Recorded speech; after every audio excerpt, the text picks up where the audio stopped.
Alright, we are right back here with Boris again for part 2. And let's continue this base tour. All right. So today I'm going to show you my oil setup, which is still under construction for a part. Yeah. So in GT6U, the oil processing has some strange quirks, which make automating it really hard. And I will show you what the problems are, and also what I did to overcome those problems, and also a little bit of what still needs to be done to overcome the last bumps. So yeah, let me first show you the oil well. So yeah, it's still kind of hard to figure out where your oil is located. And well, for this I used kind of a hack to find out where my oil well is. Because in here, all the world gen, all the dirt, all the stone, everything is from Terra in this pack. Mm-hmm. What I did was I made a copy of my world. Um, I loaded up the pack with only GT6U and vanilla. Went to creative mode. Um, all the stone and dirt was gone, and I could see the bedrock, which is just vanilla bedrock. And of course, the GregTech oil was just there, in front of me. Yeah, I Um, was going to say, finding natural gas and oil in this pack has got to be a royal pain in the butt. Because I know how hard it is to mine in Terra yep. with all the supports you got to make. And that's one thing that's going to be interesting because Greg says that he's planning to add a way to make oil deposits and natural gas deposits more visible from the surface. And I'm not sure exactly what he's going to do for that, but it's going to be interesting to see how it actually interacts with Terra too. Yeah, I wonder how that looks like, but yeah, probably they're not gonna update this pack anymore. Um, Probably not. They're probably not going to do GT6U anymore either. no. What would be cool, actually, I think, is so. Just a background. In real life, I work for a company that produces sensors for seismological surveys, and these Mm. sensors use seismic waves, underground earthquakes, to basically detect which layers and which different substances are below ground. So that's basically how oil and gas are found in real life.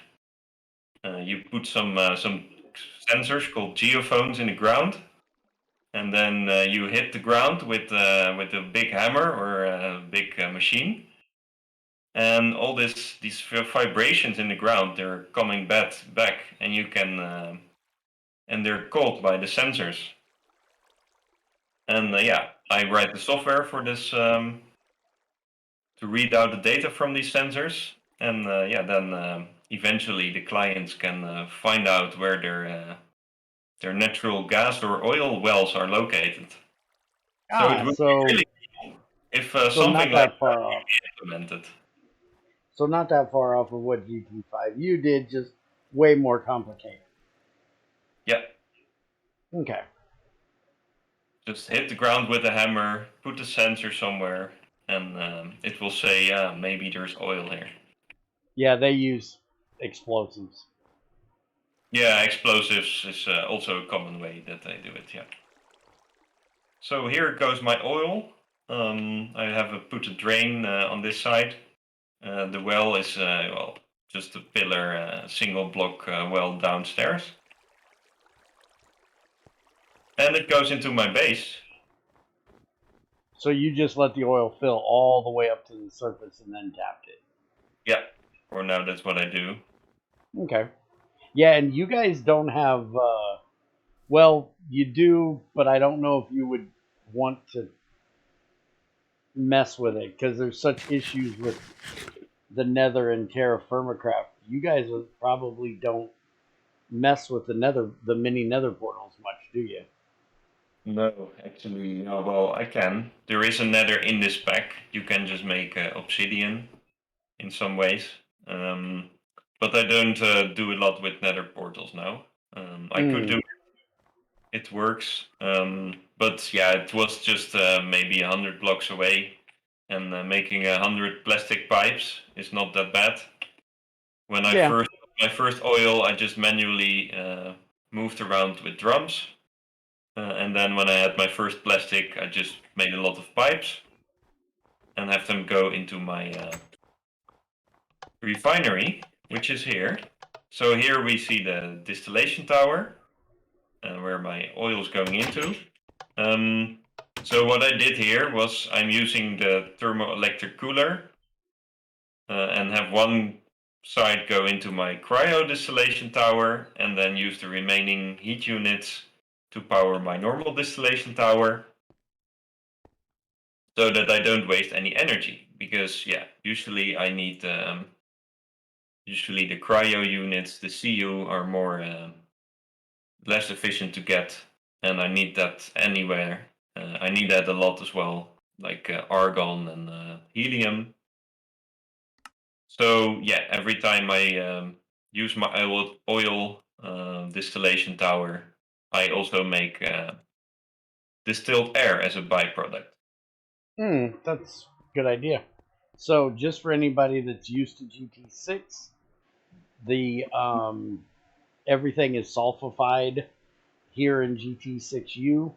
So, rather than the normal stuff you get in GT6, it's closer to GT5U, where you get fuel oil with sulfur, diesel, kerosene, gas oil, naphtha, petroleum, propane, butane, and lubricant.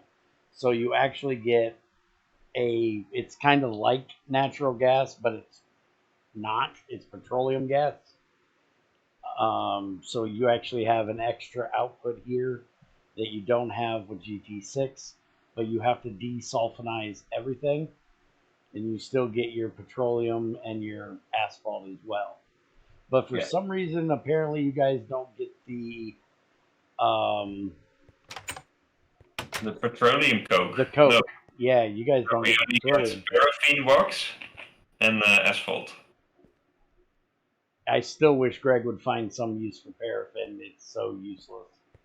I use it for wax capsules, and that's it. But no, it Yeah, doesn't have much uses. yeah. And it's, oh, you got another sandwich on you? Oh, there I run out of them. Wait, I'll get them quickly.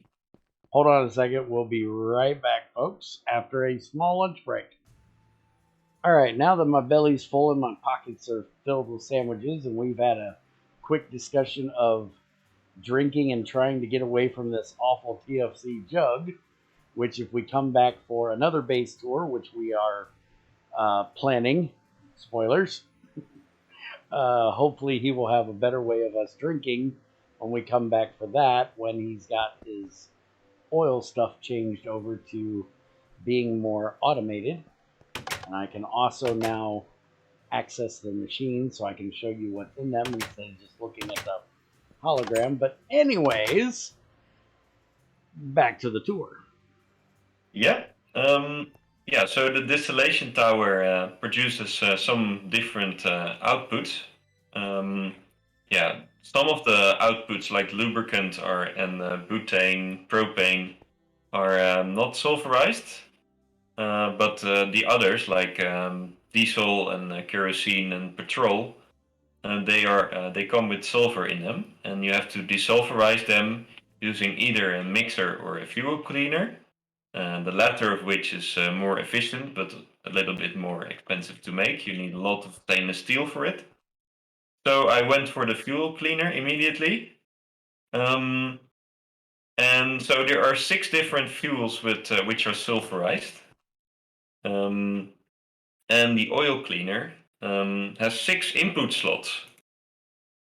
Oh, but wait, we also need hydrogen to desulfurize it. So if you look into this this GUI for the fuel cleaner, you see that there is hydrogen and currently 4 other fuels in there. And yeah, so basically the fluid input slots, there is one too little. So there are different ways to solve it. Either you just will build 2 oil cleaners, one additional just to be able to desulfurize your last of your 6 inputs. I was too lazy to find more iron to build more stainless steel stuff, so I tried to find another solution. So you cannot just pipe anything you need in here because you need multiples of 16 for each sulfurized product. So yeah, when there is, for example, now there is like 7 petrol in this machine, and we need 16 before we can process it into the desulfurized variant along with hydrosulfuric acid. So that's another major inconvenience of this whole GT6U oil cleaning setup. Which, by the way, for anybody watching, we have discussed this with the dev for GT6U, and if they ever do another update, hopefully there will be a 7th input put into this machine, because that is a huge oversight, and in my opinion, it's broken if it cannot take all 7 fluids. It should be done. There is no way you should have to do anything that he's had to go through to do this. I commend you for the amount of bullshit you dealt with for this, because Yeah, I this is totally just agree. ridiculous. The only issue is that if they're actually gonna fix this, which I kind of doubt because they are focusing on the dev is focusing on some other things now. You Mm-hmm. still might have fixed the fuel cleaner, but you're gonna get this exact same problem for the cracking tower. I will be going to show you that next because the cracking tower has only one input next to the like one input for your fuel and one for your steam or hydrogen or whatever you use. Well, to Um, be fair, even in GT5U, the cracking tower only cracked one thing. We had to make multiple cracking towers, as expensive as they were. I'll have yeah, to see when we get there what the cracking tower in here looks like versus that one, but that might be a thing. yeah. But first, let me show you what I did initially to solve this issue. So we need Mm-hmm. multiples of 16 of our all our fluids. So the first 4, which is gas, oil, petrol, diesel, and naphtha, I just pipe them in whenever I have enough. And then the last 2, kerosene and diesel, they're contending for the final input slot. Um, so yeah, right here, what I'm just doing is I just buffer all that comes from my distillation tower into these drums, each of which can hold 64k liters, which Mm-hmm. is conveniently a multiple of 16. And then whenever it's completely full, I will turn off this lever and it will no longer fill. And then I will turn on this lever and then it will go into my fuel cleaner.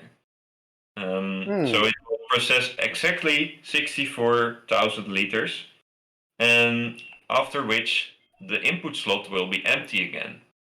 And then I can turn it on again. First, of course, I have to turn this one off again, and the same for the kerosene or the diesel on the other drum.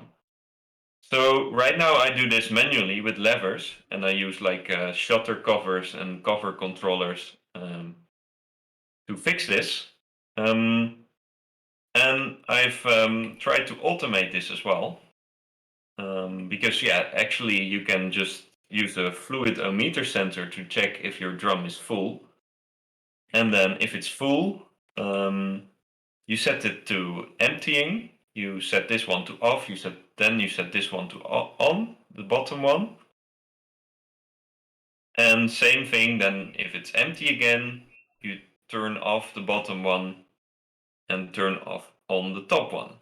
So this is all redstone logic.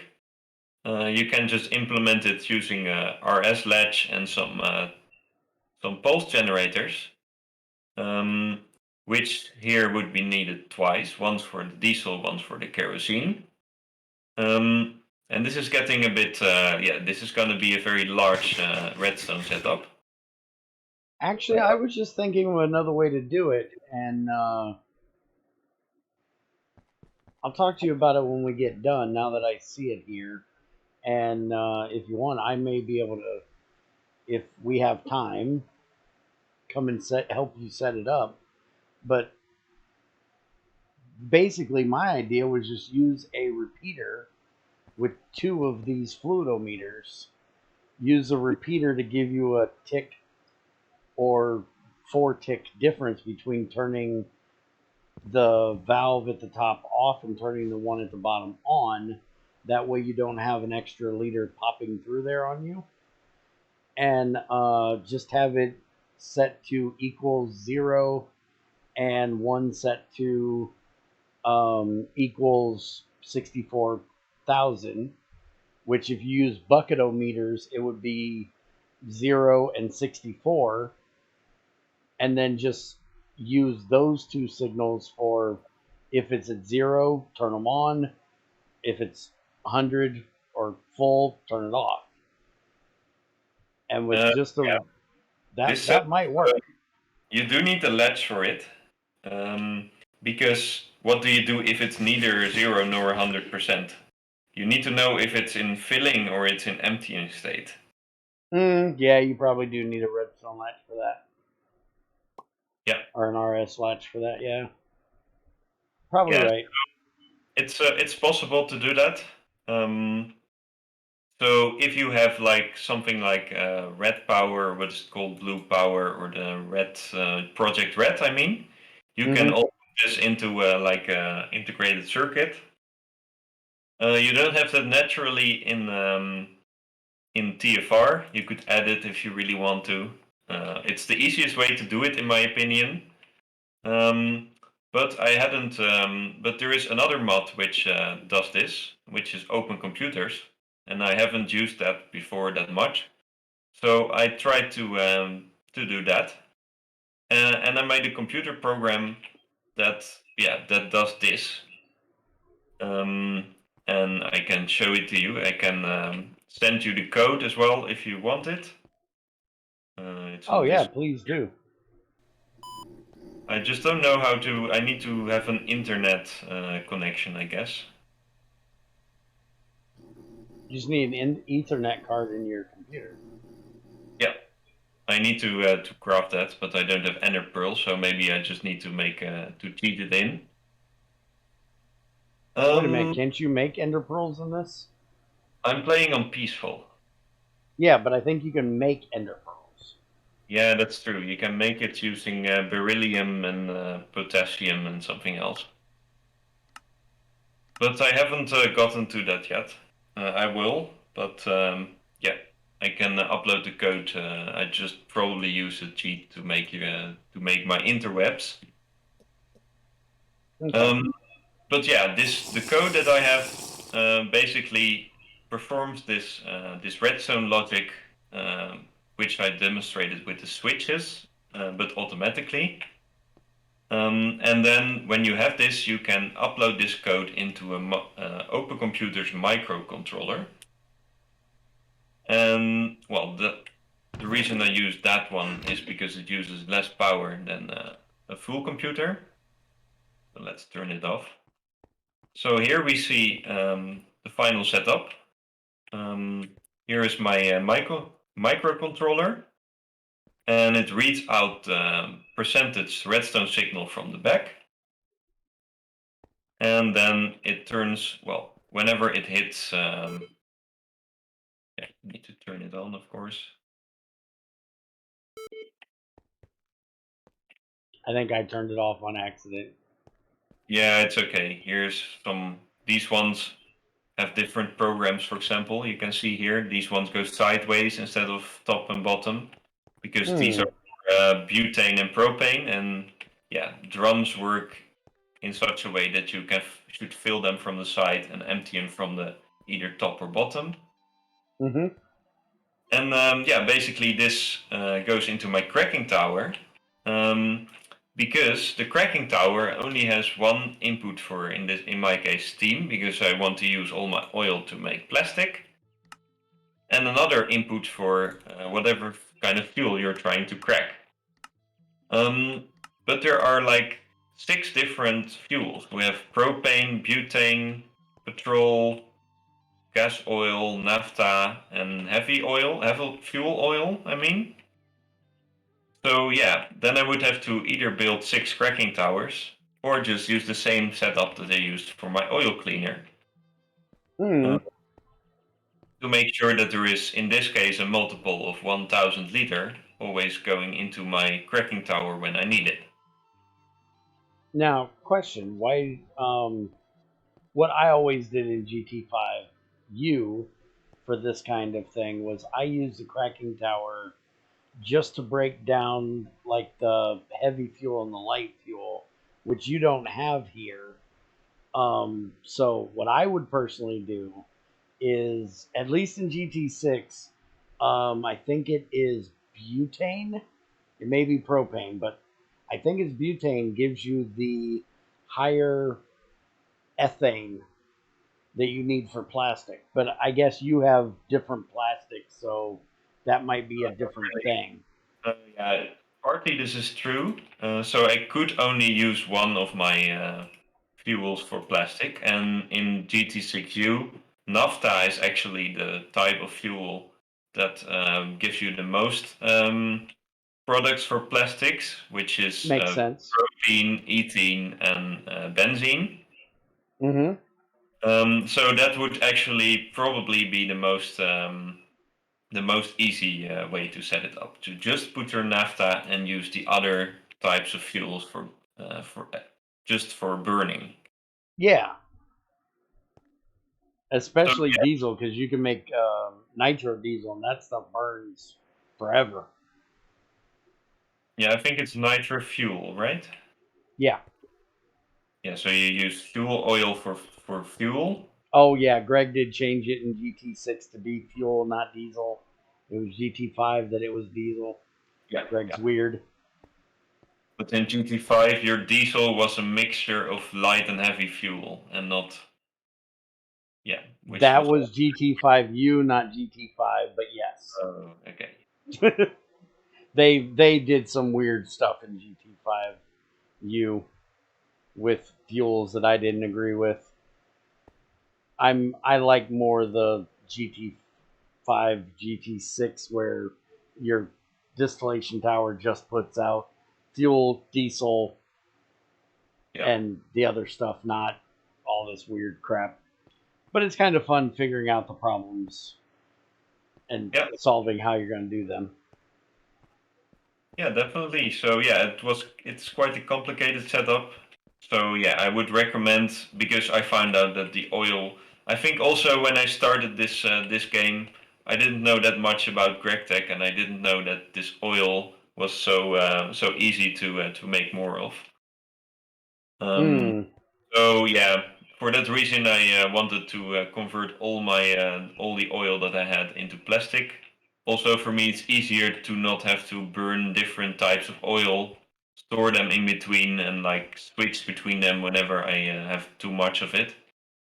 So it was for me, yeah, it was just easier to first do this manual switching, manually moving around of buckets with petrol, naphtha, and everything, and putting it in my cracking tower.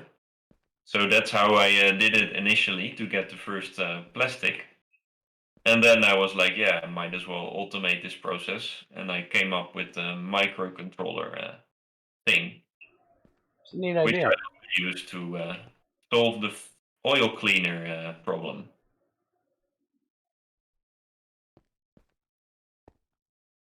So yeah, um,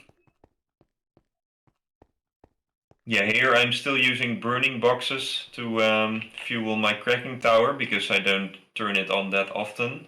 I found that just a normal Invar burning box next to a normal steam boiler produces just the right amount of steam so that at your cracking tower you can use a dense chromium burning box to run it at the, well, almost the same ratio.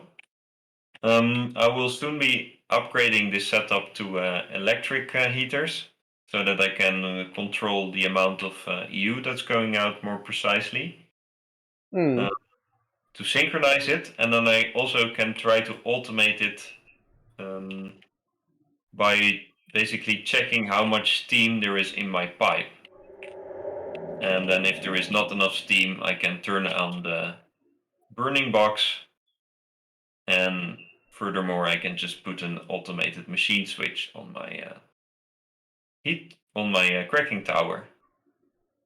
You can do it with the gibbelometer too. Just set it to the pressure like you have it right now, and it'll turn the heater on whenever the pressure goes below and it's not putting out steam, and turn it off when it gets, like 10 above what normal pressure would be.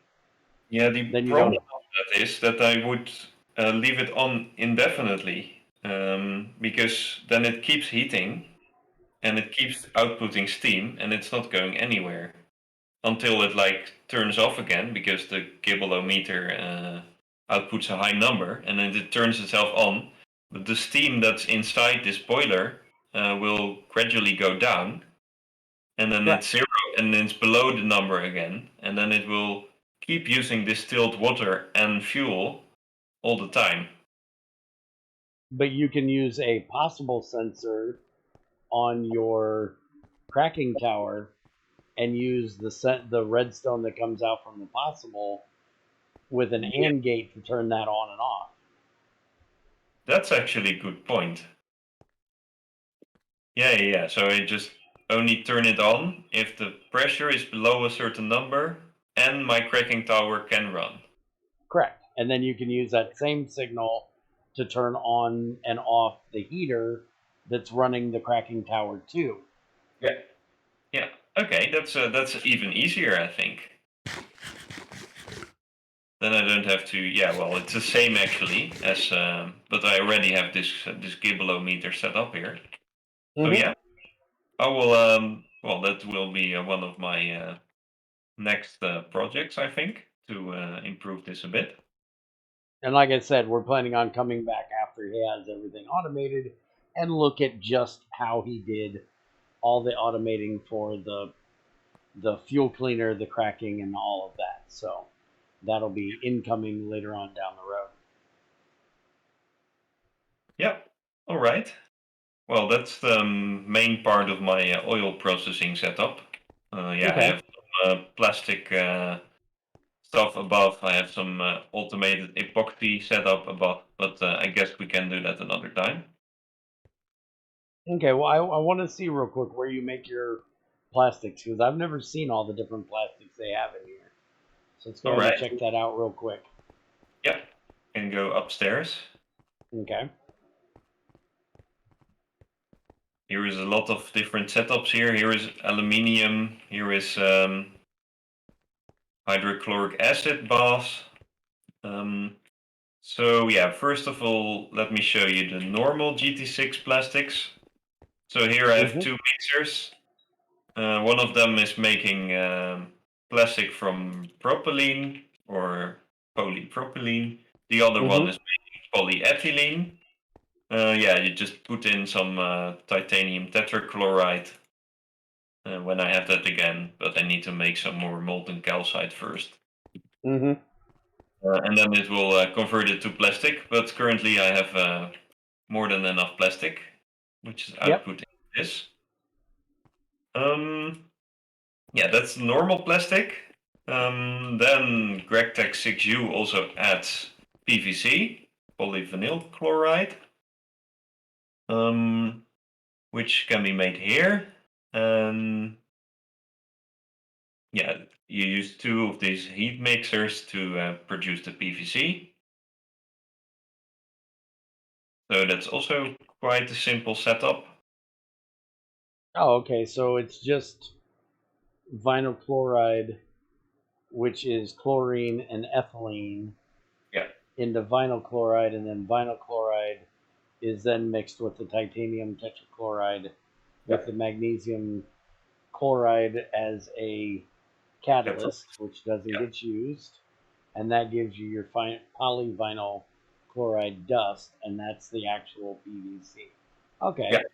And this PVC is actually only or mostly used to produce item pipes.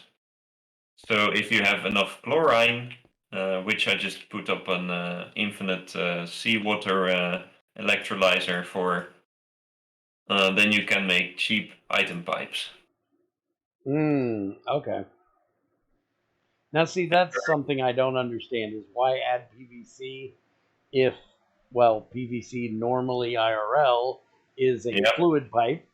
Yep. Why would you add it if that's its only use? At least in GT5U, they had a multi block chemical reactor that used it. Yeah. Or no, wait a minute. That wasn't PVC. That was the other one. That was Teflon. Yeah, you have Teflon here as well. I haven't made the setup for it yet, but Teflon is really corrosion resistant, so it can handle acids and better temperatures. And in real life, PVC is also corrosion resistant, not that much as Teflon. Um, but yeah, in GregTech 6 or GregTech 6U, there is no distinction between acidity of like different acids, which means you can put aqua regia in a gold fluid pipe, which is not really very realistic. Um, Mm, but yeah, Teflon I haven't made the setup for yet. But basically, you make it from methane, uh, fluorine, and some other stuff. okay. It's still one of those things I still need to do, but yeah, it's not that useful, Teflon. I just use gold fluid pipes for now. I have enough gold, so I can just do that. Okay. Any Yeah, problem? I was noticing that you used a lot of gold downstairs for pipes, and you must have easier ways of getting gold in here. Yeah, it's because I use the Terra Firmacraft origin in this world. And in Terra Firmacraft, gold is pretty common, at least in this version. Maybe a little bit Mm, common in this pack. And you just can convert it to GregTech gold. So, yeah. okay. That's why I use gold, because I just found a lot of rich sources, rich veins of gold. Um, yeah, and then here we have the epoxy setup. And this is just a big chain of heat mixers with a lot of intermediate product. But basically you need benzene, propene, and um, chloric hydrochloric acid, glycerol, and phosphoric acid. And then basically mix everything up together. I think I've probably forgot some ingredients.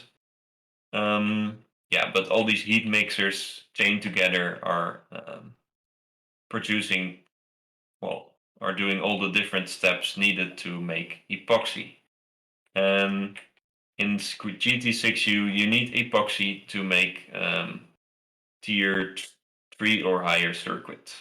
So Ah, your circuits tier 3 or higher are made from, or the gold circuit boards and the platinum circuit boards, they're made from epoxy instead of plastic. oh, okay. Yeah, they went a little weird on circuits too. Yeah, yeah, you have the mask aligner and all kind of, especially for higher tier circuits, it's a bit more complicated. Yeah. All right. Well, then I think that's going to be it for today. Thank you for having us. And You're welcome. I would like to do at some point another video for the to look at how the Platinum Group sludge is different here than it is in GT6. Yeah. And like I said, we'll be back for the oil stuff later. But that's going to be it for our base tour. As I said in the last video, if there's anything you guys would like a more in-depth look at, let me know. And if you have any questions, stop by our Discord or drop us a comment here on the video, and we'll be glad to try to answer them. If it's not something I can answer myself, I will forward it over to Boris here, and he can help me answer it. And have a good one. Goodbye.